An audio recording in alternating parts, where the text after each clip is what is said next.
Hey everybody, PM Caster here with How to Take a Break, and I'm talking about perimenopause. That doggone perimenopause. Um, she's the reason for a lot of things for me over the past couple of years, and I want to have a little discussion. It's gonna talk about four things about menopause, perimenopause, and how I dealt with them. And I'm going to give you a little information. We're going to share some little personal stuff. And I hope you enjoy the conversation. Go can't talk. Grab a drink, pencil and paper. Meet me back here and let's talk about perimenopause.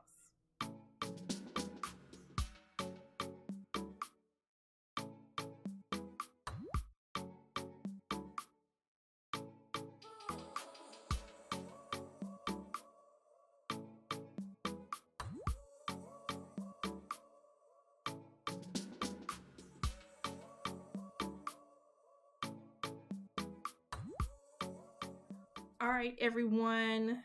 You know the drill. We always start off with housekeeping. More importantly, I thank you for watching this channel, How to Take a Break. We've been taking a break and talking about how to take a break to deal with all the things in our life, career, money, and relationships.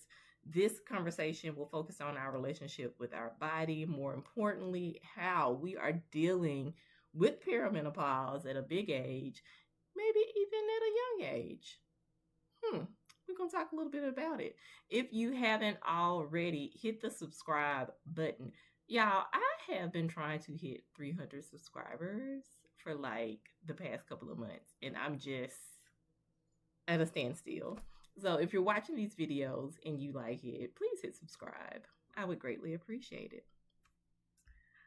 Okay, let's see if we can do something about the light. Okay, perimenopause.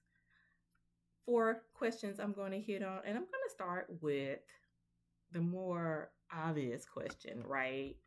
What is perimenopause? And I'm going to get like clinical with y'all. I'm going to read this. This is coming from the Mayo Clinic. Perimenopause means around menopause. I mean, like, right there. It refers to the time during which your body makes the natural transition to menopause, marking the end of the reproductive years. Perimenopause is also called the menopausal transition. So, y'all, if you're in perimenopause, you're in a transition. Women start perimenopause at different ages. You may notice signs and progressions toward menopause, such as menstrual irregularity, sometimes in your 40s, but some women notice changes as early as their mid 30s. That's what happened with me. We're going to talk a little bit more about it. How I was aware of menopause, like I knew it happened, right? And I knew more about the menopause part, but not about Perry, that good girl Perry. My funny ideology surrounding menopause came from an episode of The Cosby Show where Claire and Cliff and I think another one would talk about the change. And, Claire's like looking forward to it, but her kids are treating her like she is crazy. And they're acting like she's going to be overcome with the hot flashes and mood swings and like all these other misunderstandings, myths, stereotypes of perimenopausal women. But at that time, I didn't know any better. I'm just like, oh my goodness, is this what my life is going to be? But that's what I knew about it. And it's so interesting now getting older because menopause and especially perimenopause has been in the media, right? All the celebrities are talking about it. Oprah had like a special edition of O Magazine. She had like a TV special talking about perimenopause. Halle Berry has talked about it and done interviews. Drew Barrymore, everyone is talking about perimenopause now. Like it's the thing. But I think it's because it's becoming so prevalent that it no longer can be ignored because I feel like, and this is me putting my public health scientist hat on, we wanted to ignore it as a medical community, as a people. Like you just bared it. I think our mothers, our aunts just kind of dealt with it and pushed on and allowed people to think they were crazy or think that this was like this stopping point of their life. And it's really not. We've made such medical advancements. Perimenopause is not the end of your life, but there's just so many misconceptions about it. And there still are. But I do love that people are now talking about it. I never got a special talk or anything or heard my mom or my aunts talking about it, but I'm happy that I'm hearing people talk about it now because I'm talking about it too. So, question number 2: when did I start perimenopause? What were my symptoms? So if you follow me on Threads, I'm going to drop my Threads handle. I believe it's How to Take a Break official or How to Take a Break. It's like everywhere. Type it in, you'll find me. But I'll put that in the description box. I started at 36. I wrote about it in a recent Substack. And I went on Threads and I did a poll of women. And I did find some women that started in their 30s, but I found a lot of women that started in their 40s, with some chiming in that was mid 40s, late 40s. Some women that are still in perimenopause and they're in their 50s. Ooh, excuse me. Drinking my little sparkling ice here. Apologies. But I started at 36. It was in conjunction, and I've talked about health a lot and my stroke-like incident that occurred at that age. And we do believe that the stress from that incident is what kind of propelled me into perimenopause. And there is some research that's being now done to examine the role that stress plays on how early you start perimenopause. Of course, there's some stuff like, no, it doesn't. But scientists are finding that there may be some correlation on like high levels of stress on your body. Like in my case, I had like a huge medical event. And so that type of stress kind of pushed me into perimenopause. And so that was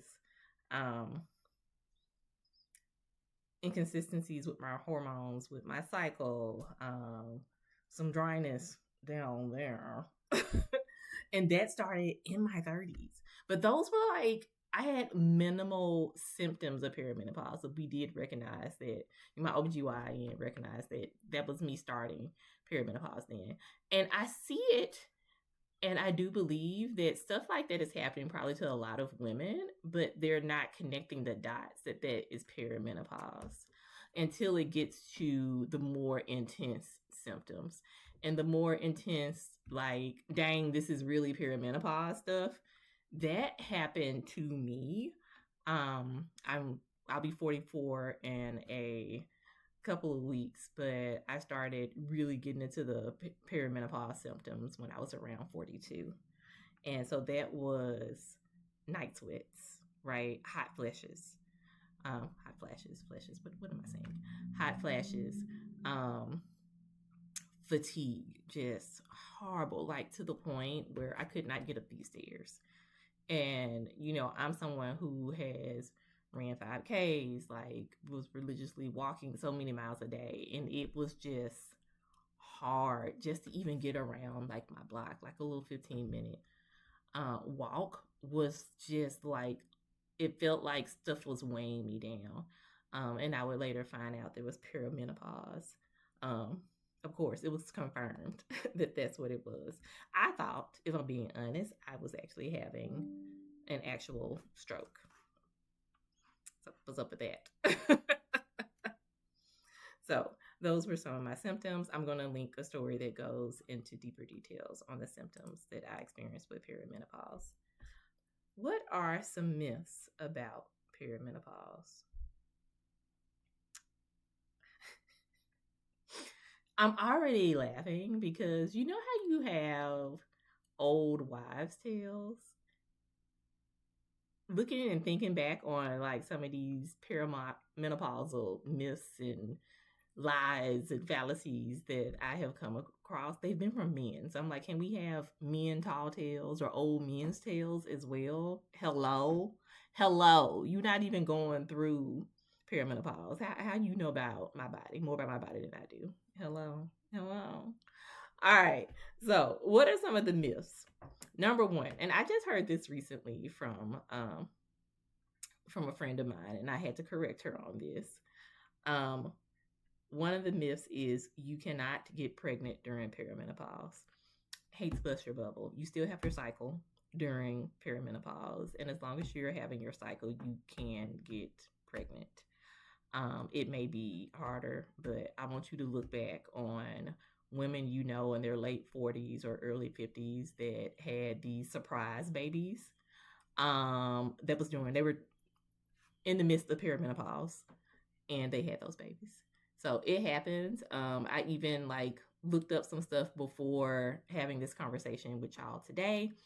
And Clear Blue Easy, the pregnancy test people, literally have a whole page dedicated to perimenopausal myths. And a lot of it is like fertility and perimenopause and them going, that's a lie.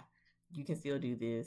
This is why you might need some extra help. But like you you can get pregnant. All is not lost. But also be careful if you're trying not to get pregnant because honey, you can. All right, number two. And I had a guy I was dating say this, and this is right before we broke up. Like I was telling him that my symptoms of perimenopause were like starting to ramp up, and I was concerned because my perimenopausal symptoms, the hot flashes, were triggering my asthma. So that was causing issues for me. And when I told him about perimenopause, he stopped, and it was just like he died. He was just like, "Well, I mean, women tend to go crazy when they go into perimenopause, sir, sir."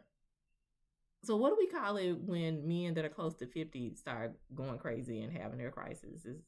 Are you also going through perimenopause? Make it make sense. Make it make sense. Now, there are hormonal fluctuations that women experience during perimenopause, but everybody experiences hormonal fluctuations. Your teenager experiences hormonal fluctuations. And honestly, I almost feel like it's you going reliving your teen years because you'll find a lot of perimenopausal women that start getting like acne and stuff again.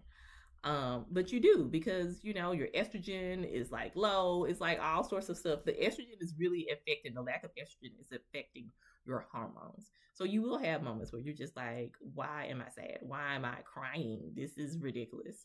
Or why am I so upset over this little thing? And that's when you reach out to community, right? You talk to other women, and we have to start being honest with each other. Like, hey, girl, I experienced this. You reach out to your doctor. Make sure you have good doctors that you can tell these things on so they can jump in and immediately tell you, hey, this perimenopause. Maybe try ashwanaga. Maybe go for walks. Maybe do these type of activities. You're not going crazy. It's a hormonal fluctuation, not craziness. Stop saying that. Stop it. No, no. All right. Number three, and this is one, this frustrates me. HRT is bad. That is hormone replacement therapy. That is basically estrogen. It's estrogen. And for some people, progesterone, which is like the testosterone, which is in your birth control. Are you on Mirena? Progesterone is in there. Do some Googling. It's not bad. Research studies, those HRT are bad. Research studies were done a long time ago. As we know, we live in this country. They do not put a lot of money into women's health research. There have been new studies. Everything depends on the age in which you start HRT and if you're being monitored. Don't go and get you some estrogen off the street. Go find a good OBGYN, a good primary care doctor, ask around. Don't be afraid to shop around and be like, nope, not dealing with you. Find a good doctor.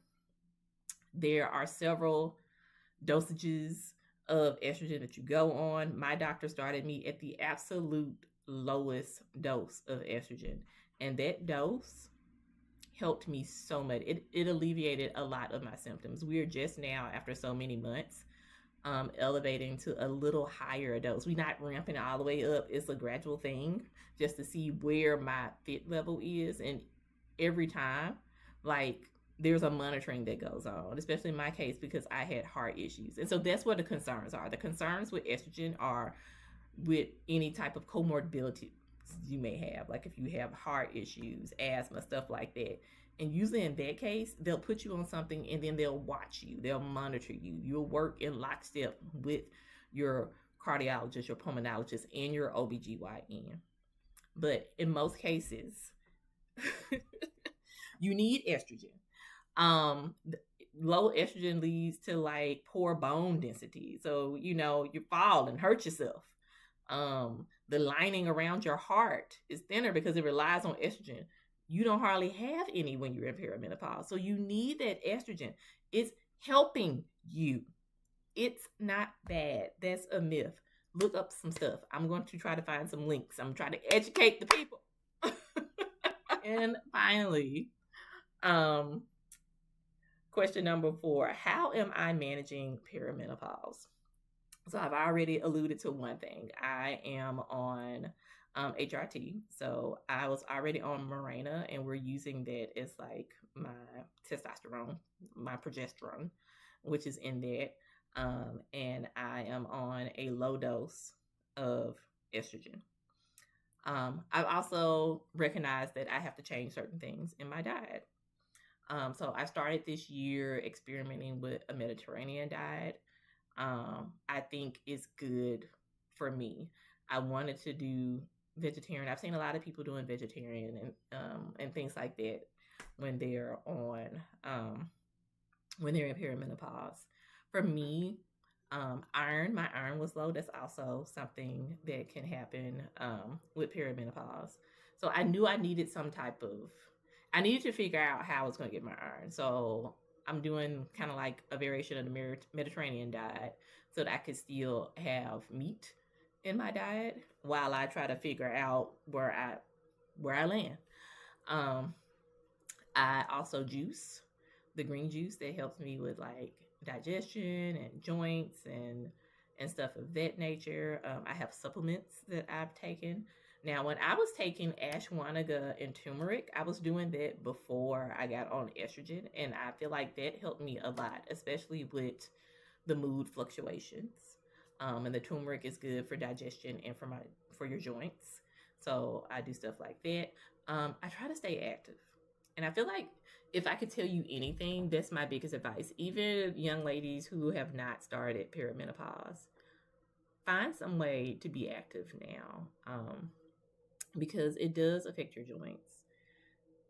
It does. Um, and I think I would have been much worse off if I wasn't somewhat active. And so, what does that mean?